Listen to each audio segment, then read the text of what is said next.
नमस्ते दोस्तों, स्वागत है आपका इस नए एक्सप्लेनर में। टैक्स का नाम सुनते ही अक्सर डर लगने लगता है, राइट? इंडियन टैक्सेशन का ये जो पूरा मेज है, ये काफी डॉन्टिंग लग सकता है। पर फिक्र मत कीजिए, आज हम एक मैक्रो टू माइक्रो ब्लूप्रिंट तैयार करने वाले हैं, जिससे ये सारे बेसिक कॉन्सेप्ट्स आपके दिमाग में बिल्कुल क्रिस्टल क्लियर हो जाएंगे। Let's get started. सबसे पहले एक कमाल की एंशिएंट फिलॉसफी से शुरुआत करते हैं। देखिए, टैक्सेशन ना कोई नए जमाने की सजा नहीं है। कालिदास जी ने रघुवंश में बहुत खूबसूरत बात लिखी थी कि एक राजा टैक्स सिर्फ प्रजा की भलाई के लिए लेता है। ये बिल्कुल वैसा ही है जैसे सूरज धरती से पानी खींचता है ताकि बारिश के रूप में उसे 1000 गुना करके वापस लौटा सके। सोचने वाली बात है ना। आखिर में टैक्स का मेन मकसद सिर्फ और सिर्फ पब्लिक गुड ही होता है। आज हम इस एक्सप्लेनर में ये 5 जरूरी टॉपिक्स कवर करने वाले हैं। The philosophy of taxes, understanding the tax here, defining assessees and persons, the 5 heads of income और finally 10 steps to tax liability. Okay, तो बिना टाइम वेस्ट किए आगे बढ़ते हैं और इस कॉम्प्लेक्स मशीनरी को छोटे आसान हिस्सों में तोड़ते हैं। चलिए अपने पहले फाउंडेशनल ब्लॉक पर चलते हैं, अंडरस्टैंडिंग द टैक्स ईयर। आखिर टैक्स किस पीरियड के लिए कैलकुलेट होता है? पुराने इनकम टैक्स एक्ट में ना एक बहुत ही कंफ्यूजिंग डुअल ईयर सिस्टम हुआ करता था। आपने शायद सुना होगा, प्रीवियस ईयर और असेसमेंट ईयर। लेकिन गुड न्यूज़ ये है कि नई 2025 एक्ट ने इसे बेहद सिंपल कर दिया है। अब सेक्शन 3 के अंडर सिर्फ एक स्ट्रिक्ट टाइमलाइन है जिसे हम टैक्स ईयर कहते हैं। बस एक सीधा सा 12 महीने का पीरियड जो स्ट्रिक्टली 1 अप्रैल से शुरू होता है और 31 मार्च तक चलता है। No more confusion. लेकिन एक सवाल आता है कि क्या होगा अगर आपने नया बिजनेस साल के बीच में से अक्टूबर में शुरू किया? एक नए बिजनेस या नई सोर्स ऑफ इनकम के केस में आपका पहला टैक्स ईयर 12 महीने से कम का भी हो सकता है। ध्यान देने वाली बात यह है कि स्टार्ट डेट तो वही होगी जब आपने बिजनेस एक्चुअली स्टार्ट किया, लेकिन और यह बहुत इंपॉर्टेंट है, एंड डेट हमेशा 31 मार्च ही रहेगी।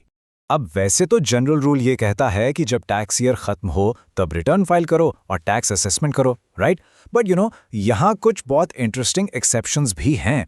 सेक्शंस 316 से 320 के बीच ऐसे सिनारियोज दिए गए हैं जहां असेसिंग ऑफिसर 31 मार्च का इंतजार बिल्कुल नहीं करेगा। मतलब अगर कोई हमेशा के लिए इंडिया छोड़कर जा रहा है, या फिर टैक्स चोरी करने के इरादे से चुपचाप प्रॉपर्टी बेच रहा है, या कोई नॉन रेजिडेंट शिपिंग बिजनेस हो, ऐसे केसेस में ना अथॉरिटीज टैक्स ईयर के बीच में ही टैक्स असेस कर सकती हैं। वो आपके जाने का वेट नहीं करेंगे। टाइमलाइन समझ ली, अब आते हैं हू पर, defining assessees and persons. Tax के इस पूरे प्ले में आखिर में एक्टर्स कौन हैं जिन पर टैक्स पे करने की रिस्पॉन्सिबिलिटी होती है? लॉ की भाषा में असेसी का मतलब सिर्फ वो आम टैक्स पेयर नहीं होता जो रेगुलर टैक्स भरता है। सेक्शन 211 में इसकी काफ़ी ब्रॉड डेफिनेशन दी गई है। बेसिकली अगर आप पर किसी भी तरह का टैक्स, पेनल्टी या इंटरेस्ट ड्यू है, या इवन आपके खिलाफ कोई टैक्स असेसमेंट प्रोसीडिंग चल रही है ना, तो भी आप एक असेसी हैं। यहाँ तक कि अगर आपको TDS काटना था और आपने डिफ़ॉल्ट कर दिया तो लॉ आपको सीधा एक असेसी इन डिफ़ॉल्ट मान लेगा। और टैक्स की दुनिया में ये पर्सन वर्ड का आखिर क्या मतलब है? द कैच इज कि लीगल टर्म्स में पर्सन हमारी आम बोलचाल से बहुत आगे जाता है। यहां बस इंसानों की बात नहीं हो रही। इंडिविजुअल्स के अलावा Hindu undivided families, companies, firms, LLPs, local authorities और यहां तक कि आर्टिफिशियल जुरिडिकल पर्सन्स, ये सब के सब लॉ के दायरे में एक पर्सन ही माने जाते हैं। सो हु एंड व्हेन के बाद अब आते हैं व्हाट पर, the 5 heads of income. Authorities आपकी इनकम को एक्चुअली कैटेगराइज और काउंट कैसे करती हैं? देखिए, सेक्शन 13 आपकी कमाई हुई हर एक रुपए को 5 स्पेसिफिक बकेट्स यानी हेड्स में सॉर्ट करता है। इसे ऐसे सोचिए जैसे आप लॉन्ड्री को अलग अलग बास्केट्स में डालते हैं ना, बिल्कुल वैसे ही टैक्स में salaries, house property, business and profession और कैपिटल गेन्स के अलग अलग हेड्स होते हैं। और 5वां हेड है इनकम फ्रॉम अदर सोर्सेस। ये ना एक रेजिडुअल हेड होता है। मतलब अगर कोई भी टैक्सेबल इनकम पहले 4 बास्केट्स में फिट नहीं आई तो वो इस आखिरी 5वें बास्केट में कैच कर ली जाती है। काफी स्मार्ट सिस्टम है। अब एक बहुत इंपॉर्टेंट डिस्टिंक्शन समझते हैं। जब आप इन 5 हेड्स की इनकम को जोड़ते हैं और पास्ट लॉसेस को सेट ऑफ करते हैं, तब बनती है आपकी ग्रॉस टोटल इनकम यानी GTI। लेकिन वेट, आपको टैक्स अपनी GTI पर नहीं देना होता। जब आप इस GTI में से चैप्टर II के सारे अलाउड डिडक्शंस को माइनस करते हैं, तब जो फाइनल रिड्यूस नंबर निकल कर आता है उसे कहते हैं टोटल इनकम या TI। और यही वो फाइनल क्रूशियल अमाउंट है जिस पर आपका एक्चुअल टैक्स कैलकुलेट होता है। तो एक आम इंडिविजुअल का टैक्स आखिर निकलता कैसे है? ये पूरा केओटिक प्रोसेस लॉ ने एक स्ट्रिक्ट फॉर्मूला में बांध दिया है। 10 steps to tax liability. Let's break it down. ये जो पहले 5 स्टेप्स हैं ना, ये पूरे कैलकुलेशन का फाउंडेशन है। स्टेप 1, सबसे पहले अपना रेजिडेंशियल स्टेटस डिटरमाइन कीजिए।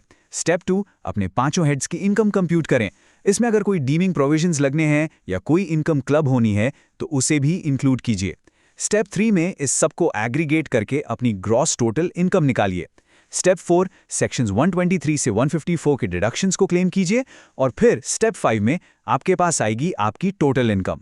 बस एक छोटी सी बात याद रखिएगा, सेक्शन 516 कहता है कि इस अमाउंट को नियरेस्ट 10 रुपीज पे राउंड ऑफ करना बिल्कुल मत भूलना। ओके, अब हम कंप्यूटेशन के दूसरे हाफ में आ गए हैं। स्टेप 6 में एक्चुअली थोड़ा मैथ आता है। आपकी जो फाइनल टोटल इनकम आई ना, अब उस पर इस साल के फाइनेंस एक्ट के टैक्स रेट्स अप्लाई किए जाएंगे। जैसे ही इनकम पर रेट लगता है, वहां से निकल कर आता है आपका annual basic tax amount. Basic tax आने के बाद गेम शुरू होता है प्लस और माइनस का। स्टेप 7, अगर आप एक रेजिडेंट इंडिविजुअल हैं और आपकी इनकम एक स्पेसिफाइड लिमिट के अंदर है तो आपको सेक्शन 156 का रिबेट मिलता है, जो आपके टैक्स को और कम कर देगा। स्टेप 8, अगर आमदनी बहुत ज्यादा है तो फिर सरचार्ज भी लगता है। हाँ, इसमें मार्जिनल रिलीफ का फायदा जरूर मिल सकता है। और आखिर में स्टेप 10 पर इस टोटल टैक्स पेएबल को दोबारा से nearest 10 rupees per round of किया जाता है।